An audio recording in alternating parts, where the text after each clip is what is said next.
Open Line. We are talking about quality early education. We have with us Mike Carpenter and Lisa Wiltshire. They are both with Tennesseans for Quality Early Education. A new survey has come out that's asked parents all kinds of questions all across the whole state about education in Tennessee, specifically for younger children. They have some recommendations and some insights from this survey.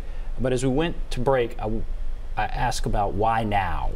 And this is an important time, but why now is this coming out?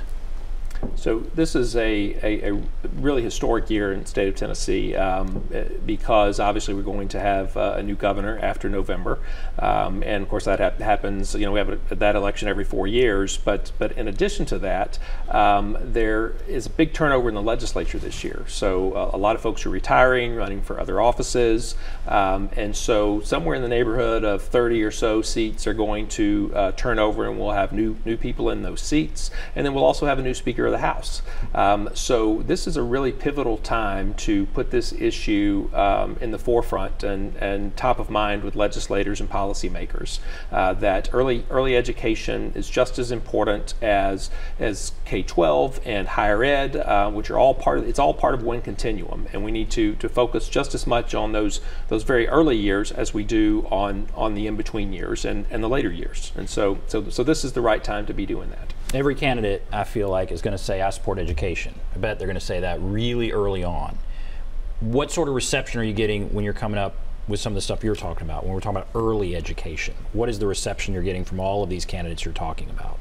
Sure. So in the gubernatorial race, we made a decision very early on that we were going to be neutral in the race, way back in the primaries, and that we were going to work with any campaign in terms of sharing information, in terms of answering questions, providing our expertise in that area that wanted our help on that issue. And so we had the opportunity throughout the primary to meet with the candidates, to meet with their staff, sometimes multiple times. We shared polling results with them from our statewide poll. We've shared issue briefs with them, and in general they've been appreciative of that. We've gotten positive responses from the candidates on a variety of issues, not always the same issues, and then we've taken that into the general with Mayor Dean and Mr. Lee, and that and continue to do the same thing, work with both their camps, knowing that we want to work with whoever the governor is to improve early education for Tennessee children.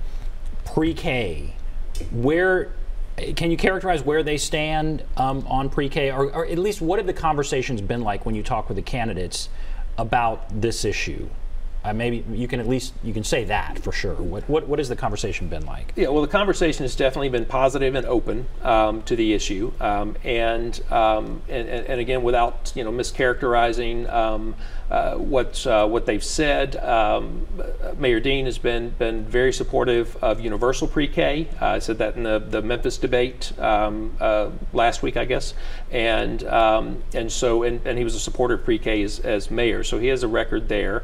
In our conversations with Mr. Lee, he's indicated that he's open to a conversation, but he wants to see quality, wants to be sure that there's quality there, that it works, and then he'll consider the issue more. So he hasn't slammed the door on it. He hasn't said no. Not in our opinion, no. Right. Yeah. Okay.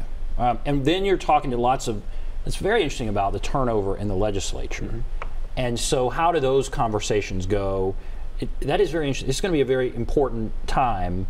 A whole bunch of new lawmakers coming in. Do you feel like they're open to what you're saying and you're able to get to them? And these are smaller races. How's that going? So we approach that a little bit differently. So one of the things, we're organized, we're three entities essentially. TQE is, we're a 501c3 nonprofit. We're a C4, which allows for advocacy. And then we also have a political action committee, which allows us to get involved in campaigns. And so we did get involved in some of those open seat races this year.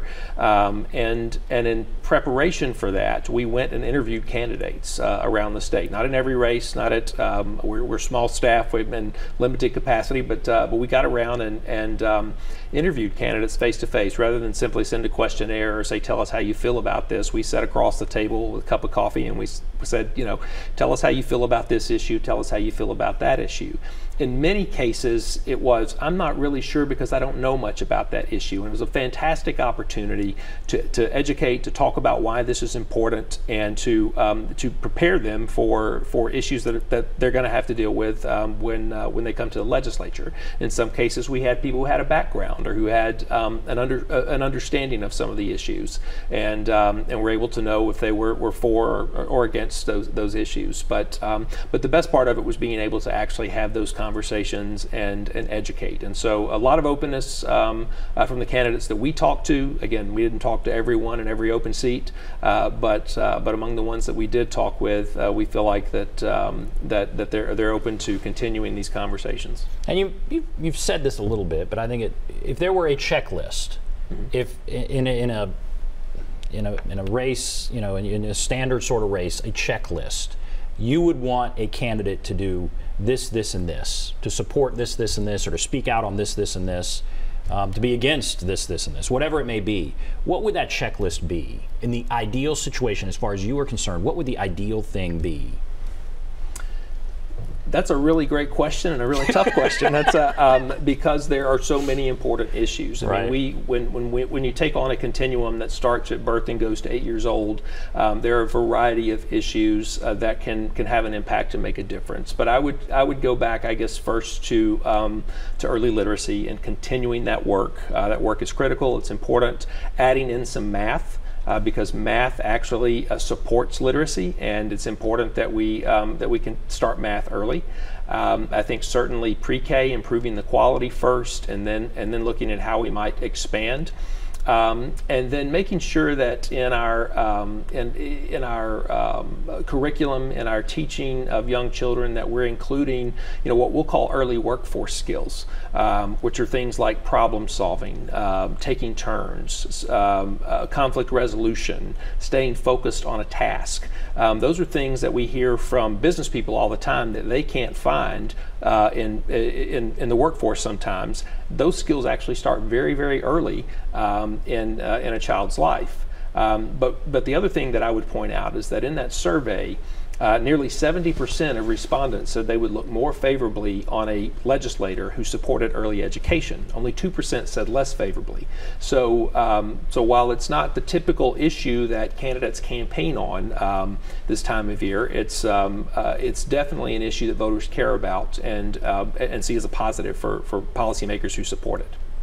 And as we're talking about these issues, I was talking with a secondary education person yesterday, and this may be out of the realm, but I think it's worthy of any discussion about education and what our kids are facing. And he talked about rates of depression, suicide, that there is an epidemic with high school and college kids nowadays with these issues. Mm-hmm. You're talking about younger kids. I don't know if there's anything in the research you've done, in the surveys and the studies and the questions you've asked that get at why in the world is this happening. I'm talking to some college official, and he's at a loss. Why is this happening? What is going on with this epidemic in among our youth that we're seeing this? And I wonder, as you all look at some of these issues with these younger kids, are you seeing that? What about some of those questions? I'll take a first pass at this. Well, one thing that really didn't get talked about because people didn't see it, that came out of that early Vanderbilt study, they actually looked at some of those factors. So they did some teacher ratings where teachers rated things like how engaged is this child, how often do they have behaviors, how much do they like school, those sort of pieces that we're getting to about the kind of social side of the equation. And what they found was at the beginning of kindergarten, the children who attended pre-K actually scored higher. They liked school, they were more engaged, less behaviors. That changed over time, so that by the end of first grade and into second grade, children had more behaviors, liked school less, were less engaged. And that was really interesting and important to think about, because children at the age of 7 or 8 should be skipping into school. They can't wait to get there. And if they're not, then something's not working. And we don't believe that the problem resides in the child. Something about the instruction, the learning, the environment, what's happening outside of school is not working for that child. And again, this goes back to our very premise, is that it is much harder to introduce joy and hope and engagement in learning if a child is years and years in and they've lost that, than to really make sure we're getting that right at the very beginning. And so that's just another reason why we want to make sure. For a long time, 3rd grade was the first kind of tested grade, and so a lot of the reforms focused on 3rd through 12, and we just want people to make sure we're paying attention to what's happening to young children in their earliest years of school. And I would add to that, just briefly, that sometimes we'll have people ask us, kids are under so much pressure, and you want to start kids earlier and start teaching, and aren't you putting more pressure? Well, what Lisa can tell you from being in the classroom is that in the early grades and early ages, a lot of learning is play. And it's about the right kinds of play, the right structured play, but play. It's fun. It's not drill and kill or kill and drill. I get that, right, but that they it's not about hammering home flashcards. It's about play and doing it in an age appropriate way. And so it shouldn't be pressure. I think that's important. All right, we're going to take a break. One more segment where we'll take calls. There's the number 615-737+, 615-737-7587. Take a break. Be back right after this.